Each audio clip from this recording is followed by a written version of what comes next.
আরে ও দাদা, ও দাদা, এই ঘুমাচ্ছ নাকি তুমি? এই বাবারে, আজকাল কি সব মানুষ হয়েছে রে বাবা!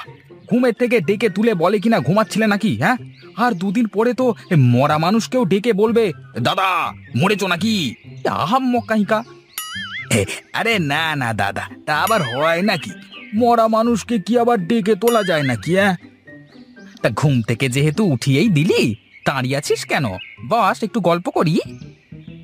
বলি, মরা মানুষকে যদি ঘুম থেকে তোলা যায়, তাহলে ঘুমিয়ে থাকা মানুষকে কেন ডেকে তুলবি বল? হ্যাঁ, আরে ঘুমালে যে মানুষ মৃত তুই জানিস না? নে রে বাবা, তোমাকে ডেকে কি ভুল করে ফেললাম নাকি? এই জন্যই তো কারোর উপকার করতে নেই, তাই না? হ্যাঁ, তুই আবার আমার কেমন করে উপকার করলি গণেশ, বল দেখি? আরে ওপরে সূর্যের দিকে একটু তাকিয়ে দেখো, এখনই রোদ তোমার গায়ে পড়তে শুরু করবে। কি করব বল দেখি, একটু কাজ করতে গিয়েই হাঁপিয়ে গেছি, তাই তো ভাবলাম যে একটু বিশ্রামই করে নি। তুমি যে কেমন কাজ করা লোক সে আমরা জানি। যাই হোক, তা তোমার কি জমির চাষ দেওয়া হয়েছে? কালই কিন্তু জমিতে পানি ঢুকবে। হ্যাঁ, এই রে, এখন কি করব? কালকের মধ্যে কি করে এত জমি চাষ করব আমি? এভাবে বসে বসে ঘুমালে কি আর কাজ হয়? যাও, এবার ভালো করে নিজের জমিটা আগে চাষ দাও, তা না হলে এবার তোমার জমিতে ফসলের বীজ বুনতে পারবে না। আমি উঠলাম।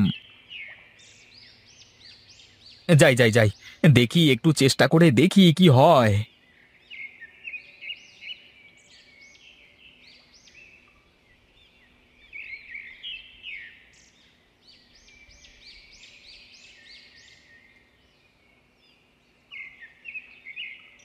ও হারাধন, কি করিস রে বাবা?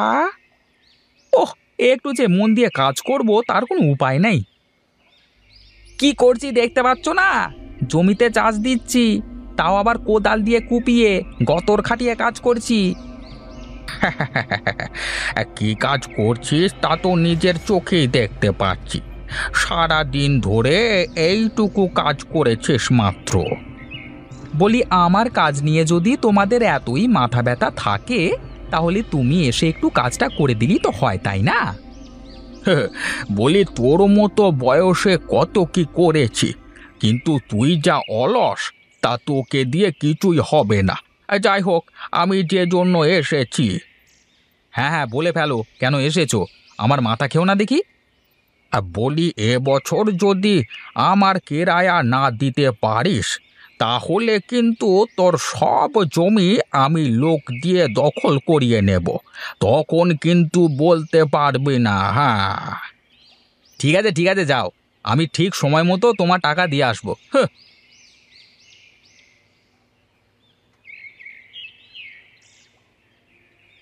বেলা তো শেষের দিকে, এখনো মাঠ থেকে ফিরলো না তো লোকটা।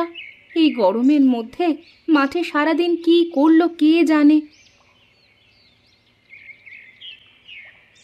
ওগো, তুমি এসেছো?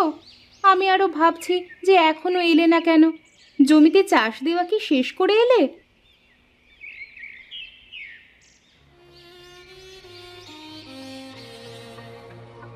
কি হলো, এরকম চুপ করে আছো কেন? কথা বলছো না কেন? ওহ, কথা বলতেও যেন কষ্ট হচ্ছে, তাই তো চুপ করে আছি। আর জমি চাষ দেওয়া এখনো শেষ হয়নি গো আমার। তাহলে এবার কি হবে?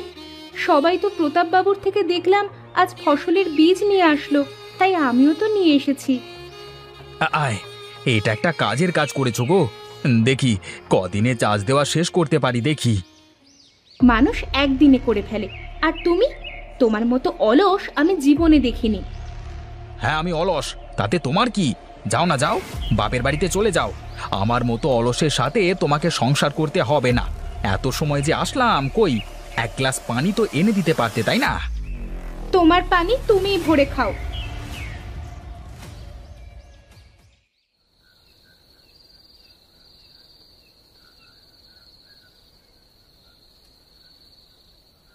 ওগো, তুমি আমার কথায় কষ্ট পেও না।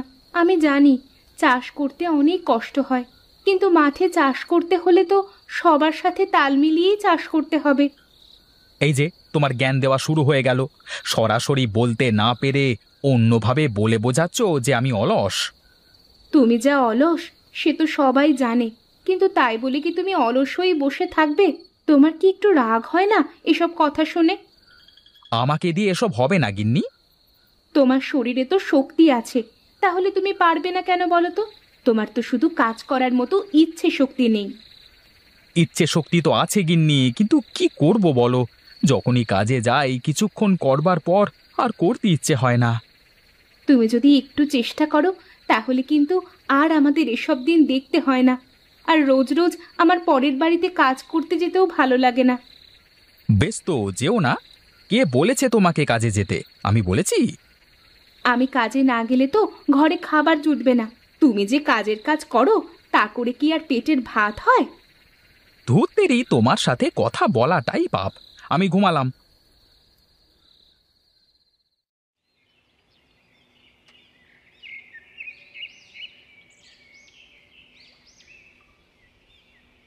দাদা, ও দাদা, বাড়িতে আছো নাকি? আরে ও হারাধন দাদা, বলি বাড়িতে কি আছো?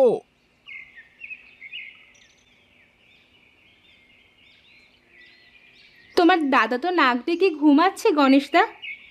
আরে এ কি মহা মুশকিল বলুন তো বৌদি। এখনো দাদার জমিতে চাষ দেওয়া হয়নি, পানি ঢুকে গেলে তো পরে আর চাষ দিতেও পারবে না। আরে ফসলের বীজও বুনতে পারবে না। বেশ, তুমি যাও, আমি তোমার দাদাকে বলছি। ভালো করে বুঝিয়ে বলুন বৌদি, আজকের মধ্যে যেন জমিতে চাষ দেওয়া হয়ে যায়, তা না হলে তো এবছর আর ফসলের মুখ দেখতে হবে না। একজনের জন্য তো আর সবাই বিপদে পড়তে পারবে না।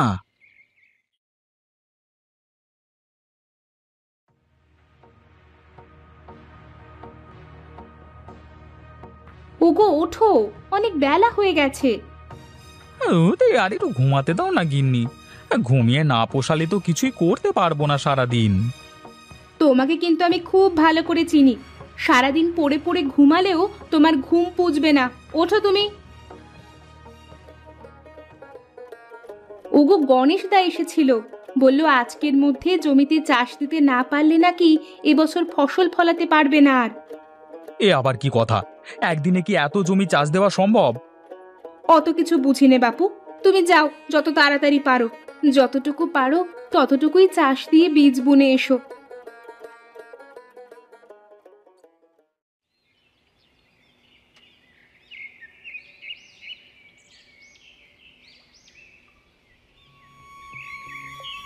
বাঁচাও, আমাকে কেউ বাঁচাও, আমাকে একটু জল দাও।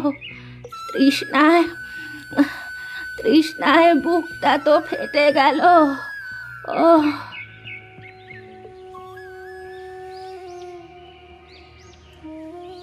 ও বুড়িমা, তুমি এখানে বসে কি করো? কি হয়েছে তোমার? জল জল দাও না একটু বাছা, তৃষ্ণায় বুকটা ফেটে যাচ্ছে। হ্যাঁ হ্যাঁ, এক্ষুনি দিচ্ছি। তুমি বসো।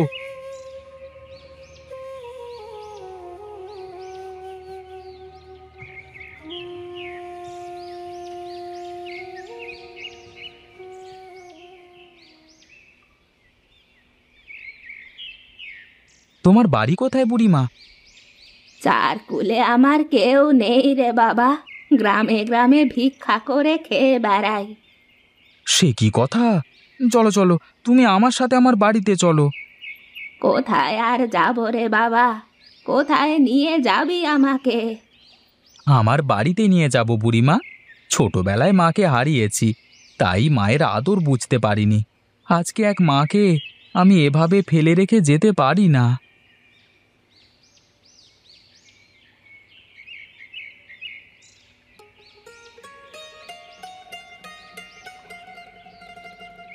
এ কি, তুমি এখনো জমিতে যাওনি? আর এই বুড়িকে? আজ থেকে ইনি আমার মা, মানে তোমারও মা। এখন থেকে আমাদের সাথেই থাকবে। আমাদের সাথে থাকবে মানে? একে তো তুমি অলস, তার উপর বাইরে কাজ করে আমাকে খাবার জোটাতে হয়। চুপ করো গিন্নি। আজ থেকে মা আমাদের সাথেই থাকবে। আমি কাজ করে তোমাদের খাবার জোটাবো, ব্যাস। তুমি তুমি তুমি আবার কি করবে শুনি? তোমার মুরত আমার জানা আছে। 7 দিনেও যে একটা জমি চাষ দিতে পারলো না, সে আবার বলে কি না। আজ আমি তোমাকে দেখাবো আমি কি পারি আর কি পারি না। তুমি মাকে নিয়ে ঘরের ভেতরে যাও, কিছু খেতে দাও। বাবা হারাধন, তোর কোদালটা একটু দেখি তো বাবা।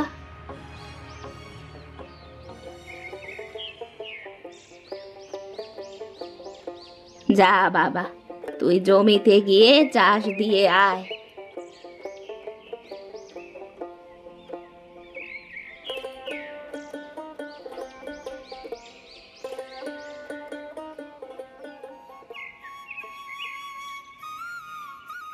আরে বাহ, তুমি তো দেখছি কামাল করে দিয়েছো দাদা।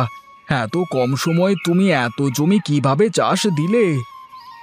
গায়ে কি শক্তি কম আছে? হ্যাঁ, কাজ করলে শেষ করতে কতক্ষণ সময় লাগে? হঠাৎ তোমার মধ্যে এমন পরিবর্তন, আমার তো ঠিক কিছু মাথায় ঢুকছে না গো। মানে এই জাদু টাদু শিখে এসেছো নাকি? এই যা যা, বেশি কথা না বলে জমিতে পানি ছেড়ে দে, আমি বীজগুলো বুনে নিই।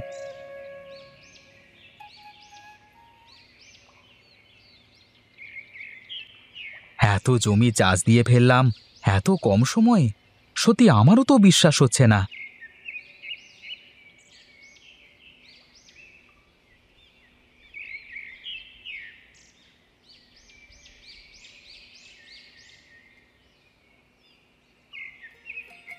হারাধন কি বাড়িতে আছে?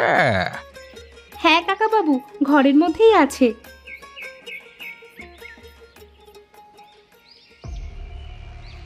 আমি জানতাম তুমি ঠিক চলে আসবে, তাই সাথে করে টাকা রেখে দিয়েছি। এই নাও তোমার টাকা। আজকের পর থেকে তুমি তোমার মুখ আর আমাকে দেখাবে না, বাও। এভাবে বলিস নে হারাধন বাবা, বিপদে পড়লে কিন্তু আমার কাছে যেতে হবে। হ্যাঁ হ্যাঁ, সে সময় এলেই দেখা যাবে, যাও দেখি। ওগো, আমার না সত্যি এখনো বিশ্বাস হচ্ছে না তুমি আর আগের মতো অলস নেই। অলস কিনা জানি না, তবে আমার কাছে এই কোদালটা কেমন যেন আজব বলে মনে হলো জানো। আগে তো চাষই দিতে পারতাম না কোদাল দিয়ে, আর এখন দেখতে দেখতে না 3 জনের চাষ একাই করে দিতে পারি। হতেও পারে, দেখো কেউ তোমার কোদালে জাদু করে দিল কিনা। সে যা হয় হোক, এখন থেকে আমি তোমাকে আর মাকে দুজনকেই সব সময় সুখে রাখবো। হ্যাঁ বাবা হারাধন, তোর মতো মানুষের সাথে কখনো খারাপ হতে পারে না রে বাবা। এখন থেকে তোকে আর কোনো কষ্ট করতে হবে না। ছোটবেলায় বাবা নাম রেখেছিল হারাধন, তাই তো লোকে বলতো আমার কপালে কোনো ধন নেই, কিন্তু আমিও সবাইকে দেখিয়ে দেব এবার হারাধনের গুপ্তধন।